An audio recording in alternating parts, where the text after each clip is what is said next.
I wanted to ask you, and it kind of goes along with that, is that do you think that we gravitate towards certain shows in terms of liking or not liking certain shows at certain times of our lives, or are we just grateful to get cast at times? Do you think that we move towards certain shows for certain reasons? I don't really know that. I don't know. I can't answer it. What do you think, Michael? I think probably I do to some degree because, to give you an example, when you were talking about ragtime, and I remember when I first saw that on Broadway, I was like you. I had some very, adverse, but yes, about it. And just all of the blood and, everything that goes on. And I know it needs to be done, but exactly the same thing happened to me, and I understand what you're talking about. The year before we had the big Katrina, that summer I did a Bernstein Festival, and I brought in, the university brought in Barbara Cook for a workshop, and we just had all these wonderful things, but we did Candide. And, I've heard that you can't, when you were talking about composers, and, I tell my students constantly, they're like a sponge, and until they can just every day look for something to nourish their soul. I mean, that's what Candide's about. And I sat there and I listened to the Bernstein, who was an amazing man. And when I heard Debussy and when I heard Fauré, when I heard all of the people he was influenced by, how beautifully it worked in that music. And then at the end of the show, when the orchestra drops out and they sing about making your garden grow, a cappella, I could sense in the audience at that moment, at that time, the pin drop that we were just talking about. And that happens, like you say, for all of those people at one time. And that's unusual. That's live theater, And whether they liked everything about Candide or not, I think they had to have been inspired because they would walk out and say, I have chills. That is such a glorious piece. And I would sit through a production to listen to that one piece of music. See, Michael, done that way. We're in total agreement. I yes. happily sit through that whole piece, of which I love some parts and not others. Right. I love the overture. But to make our garden grow sung beautifully. Yes. Bring it on. Yes, I'm ready exactly. for you. And I had a Candide who was like 20 years old with this amazing voice, but he also was young enough to be vulnerable and beat down by the world, but still be hopeful and everything. And I think he was wonderful because he was so young. Yeah. So that's exactly what you were talking about with ragtime. Yeah. And that's the great thing about musical theater, and since we're talking about musical theater period, is that moment when an entire audience or even 10 people can be affected by the one thing at the same time. That's an energy and a spirituality that's unbelievable. And I'm an old man now, but I tell you, my heart is blessed every day by musical theater and my association with it, and my students especially. Yeah. Oh, Michael, you feel exactly the same way. Yeah. I was in a production of Cabaret, and our director, hey Teresa, I hope you're listening. Our director had seen a production of Cabaret, which was visiting some other state, and she said that the performance was so powerful and so amazing, especially the very end when all the characters are being led off, to the concentration camp. I wound up playing the role of Fräulein Koss, and we tried to recreate what she wanted us to, and we did the best we could, but we didn't do what she wanted us to do. She wanted us to have the same experience of what happened at this other production she had seen. She said it was so powerful and so moving that at the very end of the show, that no one clapped. People were so affected by the performance that curtain call was absolutely quiet. Unfortunately, people applauded uproariously for us, but it was like the one time you don't want applause, you want people to be so affected. And I cannot even imagine, as a performer, what that would be like. It's like, well, do I go on stage? Are they okay? Did they leave? Right. But to have that moment where an entire audience, she said you could hear a pin drop the entire curtain call. And I Oh go, my God. wow, that's powerful stuff, and that's only in theater. The very same thing happened at the first performance, I understand, of West Side Story. Wow. When they did start applauding, it was thunderous, but I mean, there was total silence for quite a while when they took the body of Tony out. A good friend of mine in New York, Ed Kresley, who was, I think he was 18, that was his first Broadway production. He was telling me all that, and I have read it. It was total silence, you know. Mm-hmm. So it's just the way it speaks to us all in a different way. Well, I saw West Side Story when I was 6, and it ruined me for life. Well, I understand what you mean. I was gone after that. Toast. The virus hit, and I went, that's what I want to do, 6 years old. Yes. Yep. Well, I can understand that. Yeah. Well, talking about momentous occasions, I want to read something that about a show that you were in, Michael. It was July of 1969, and you played Captain Andy Hawks in a production of Showboat. And this is a note that was written. Horrible. Can you imagine? I was only 22 years old, playing Captain Andy Hawks. But you know what? What? I have to tell you some circumstances ago. I was so young, but I couldn't have thought. I mean, I thought I was as old as I would ever get at that time. You know, I took it totally serious. But that's when they started. That was the first show Summer Lyric Theater did at Tulane. I was not a student here. I was not teaching it. No, I was brought in to do that and to work with it. It was the first show. It was when they landed on the moon, the Sunday night performance. I was left out on stage. Everybody was in the dressing room watching them land on the moon. But I have to tell you what a tremendous experience that was. And we kept, this was in when, 1969? Mm-hmm. In New Orleans, and it was still, Showboat was still controversial, probably more then than now.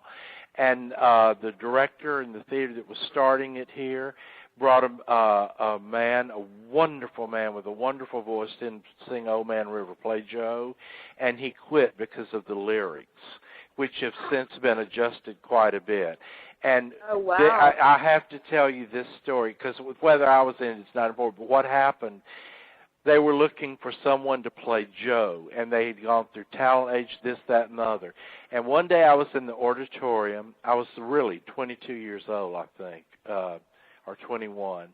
And I asked the custodian, his name was Arsno, and I said, Arsno, do you know anybody, an African-American that can sing Old Man River just great?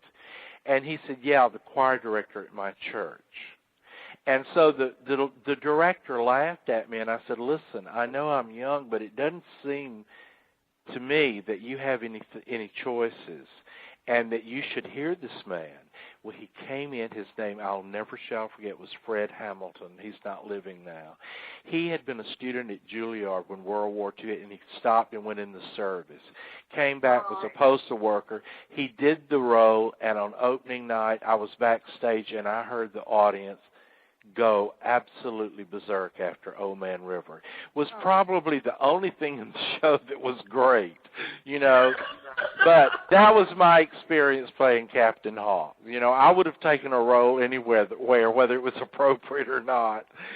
And I did have the Southern accent, so that was easy. But anyway, sorry to go off on that, but it was a magical moment for New Orleans in the theater. And now this is the theater that I never knew I'd be back in, that I'm the artistic director of after 42 years. Oh, my goodness. So that's a little bit how that was the first show. Well, I want to talk about Annie, if we could. I know, Sandy, you've done so many other things, but I think, you know, Annie is done other things. You should talk about some other things too. Yes, go ahead. And Annie is ingrained in the musical theater consciousness, especially for kids growing up. But I have a couple of trivia bits out there that I wanted to share. That Andrea McCarl was actually not the original Annie. She was the second girl to play Annie on Broadway, having been a replacement for the role. She was one of the orphans, and she was moved up to play the role of Annie. And one of her replacements was TV star, then child actor Sarah Jessica Parker was one of her replacements. And in the second national Broadway tour of Annie, one of the orphans was played by then child actor Molly Ringwald, who went on to teen movie fame in the 80s. And Alyssa Milano. Alyssa Milano, do you know her? Lovely actress also. Yes. Yeah. She opened one of I went over for the London opening. She was in that company at 11. So yeah. Oh, in London? Yeah, she was in London. Then I think she did a tour after that, but she went to London.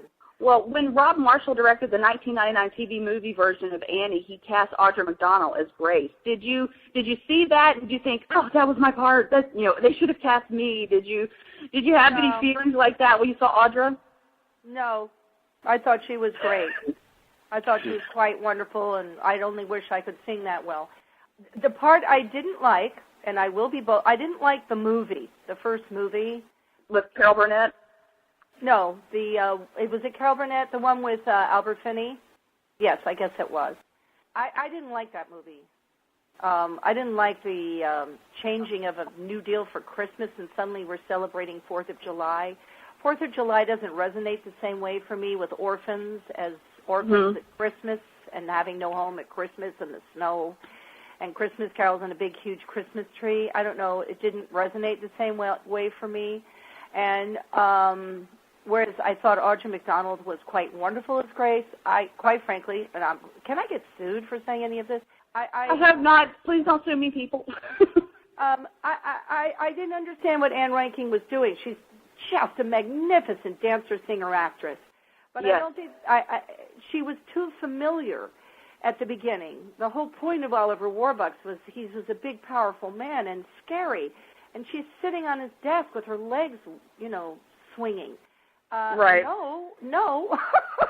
I agree with you. At the end of the play, you could get there, but you don't start there. He says your name, Grace, and you bolt like a bullet, and you're standing up straight, and you're intimidated, and yet you can handle him. But it was too casual too soon for me. I mean, but that aside, I mean, she's this amazing performer who's far more successful than I will ever be. But I thought that choice was incorrect, whereas I thought Audra McDonald's was better. And I loved Albert Finney. I loved Albert Finney. But I really think the original production, I'm sorry to say, really got it right. It did. I really did Reed Sheldon was really tough and big, physically big.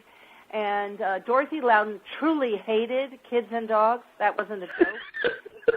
I mean, really, really, really hated kids and dogs. She was magnificent. And she was magnificent. And she and Andrea McArdle together were such a good match because Andrea didn't want to be Annie. They had to drag her. She didn't want it. It was up at Goodspeed. She was the original Annie on Broadway, so make sure you understand the distinction of that. She just wasn't the original Annie up at Goodspeed. Right. There was another girl, Kristen Vigard, who was absolutely sensational and totally beautiful and fragile, but she looked so gorgeous that sitting on Oliver Warbucks' lap, it was not good. Uh-huh. You thought there may have been some ulterior motives. Whereas Andrea was this little fire plug of a girl. And they said, okay, Andrea, today we'd like you to step forward and sing tomorrow. And she went, no thanks. And they went, no, Andrea, we're asking you to step forward and we'd like to hear you sing tomorrow. And she went, well, actually, I don't want to sing it. I went, no, I don't think you understand. We're telling you now to come forward and sing tomorrow. And she said, I know what you're doing. This is a little teeny pooper of a girl. You understand? Little thing. And she said, I know what you're doing. I know what you're doing. You want to take me out of this role and move me into Annie, and I don't want it. I like playing this. I think it was Pepper she was playing. I like playing the tough one.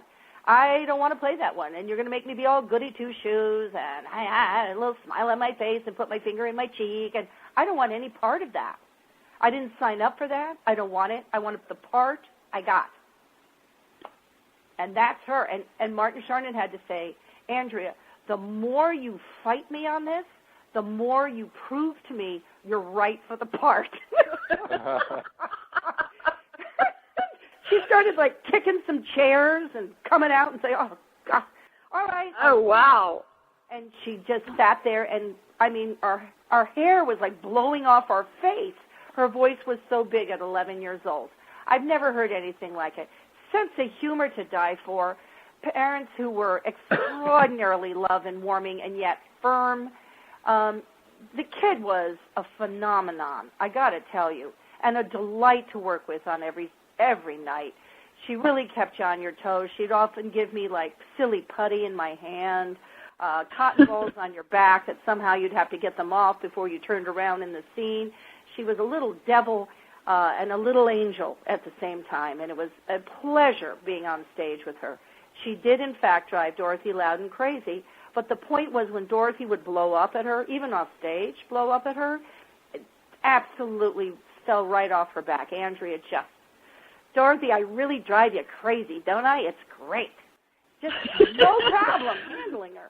It was awesome. Well, can I ask you a question at this point? Okay, we all know the song Tomorrow from Annie has gone on to be one of the most performed, most recognizable Broadway songs, especially for young girls. Was it as annoying in rehearsal back then as it is now, and to hear it at every audition, and every little girl still sings it for auditions, and if they're not singing Popular from Wicked, I mean, were there times when you just got sick and tired of hearing, you know, Tomorrow or what's it, A Hard Knock Life? I mean, did you ever get tired? No, you got to separate them. I never got tired of Hard Knock Life. I think that's a great song. And I never got tired of Maybe.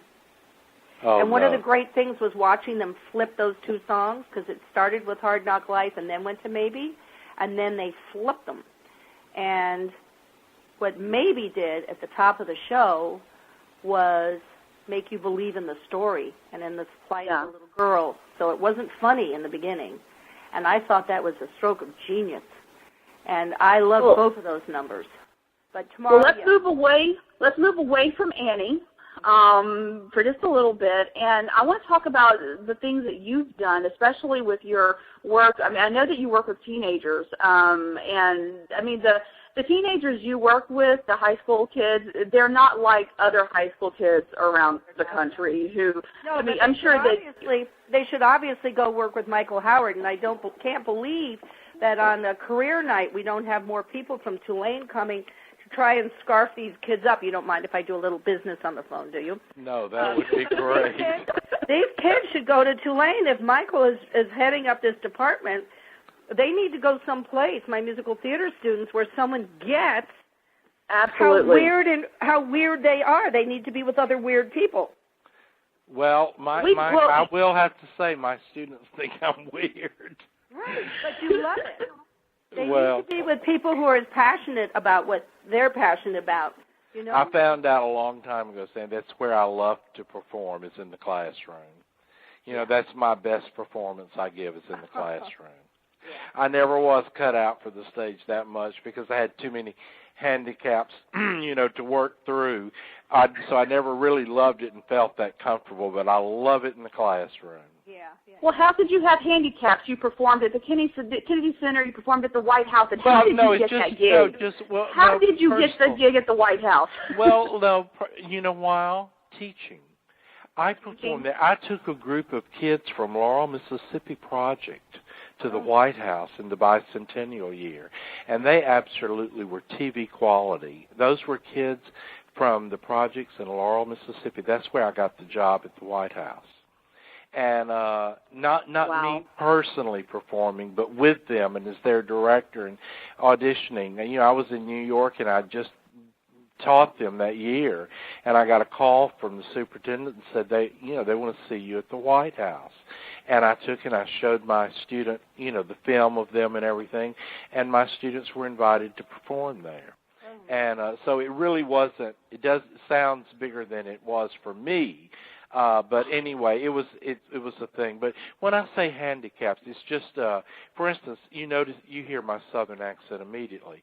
Well, I can get rid of that just like people can imitate it, But it was a problem. It was a problem when I was young, and typecast and everything, and just my type. But really, in the classroom, I can be totally myself and sit down and play songs from musical theater. I can act. I can do whatever I feel like I need to do at that point in that student's life for them to recognize what's in themselves, you know, and combine. For instance, I have a young man from the thing that's so great now, and I have lived to see it. I'm doing a spring program, and I'm doing a little show. What do they call it? Showcase. I have a kid from South Korea and one from Taiwan, and the girl is from here, and they're doing steam heat from Pajama Game. The two guys are not they're not trained years for dancers, which they should be for Bob Fosse, but they dance so well and move so well, and one of them's going back to South Korea to be a minister, a Lutheran minister. What? Grandfather, yes. And I asked him in class the other day, I said, you know what? What do you think I want you to learn most from this class? And he said, for me to open my eyes. I cannot tell you how much that meant to me. Of course. Not to learn steam heat or but to open my eyes and see the world in a different way. So wow. That's what happens when you teach. I don't mean to go into that, but I know Sandy experiences the same thing, and I just love it. And musical theater is such, it's been downplayed in universities, academia. I am different than most of I'm chairman of the department now, and when I go to faculty meetings, they do think. In fact, the dean was angry with me a couple of weeks ago. We had to hand in our annual reports, and I don't like computers. And I told her the story. She said, I'm so disappointed in your annual report. I said, you're very disappointed in that. Wait till you see me tap dance now. I don't think she liked for me to try to be funny.